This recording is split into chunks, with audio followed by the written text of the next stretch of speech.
আসসালামু আলাইকুম বন্ধুরা, সিনহা কিচেনে আপনাদের সকলকে স্বাগতম। আশা করি সবাই ভালো আছেন।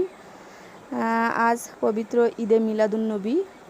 আজকের দিনে আমাদের প্রিয় নবী হজরত মুহাম্মদ সাল্লাল্লাহু আলাইহি সাল্লাম জন্মগ্রহণ করেছিলেন। প্রত্যেক মুসলমানদের জন্য আজকে খুশির একটি দিন। আজকের দিনে সবাই অনেক খুশি। তো বন্ধুরা, প্রত্যেক মসজিদে মসজিদে আজকে নবীর জন্মদিন উপলক্ষে নামাজ কায়েম করা হবে। মিলাদ মাহফিলের আয়োজন করা হয়েছে। মিলাদ মাহফিলে সবাইকে সামান্য পরিমাণ কিছু খাওয়া দাওয়ারও ব্যবস্থা করা হয়েছে প্রত্যেক মসজিদে মসজিদে। তো সবাই আজকের এই দিনে নামাজ কায়েম করুন।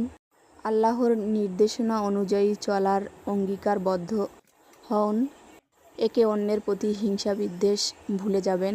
সবাই আল্লাহর নির্দেশিত পথে চলার চেষ্টা করুন।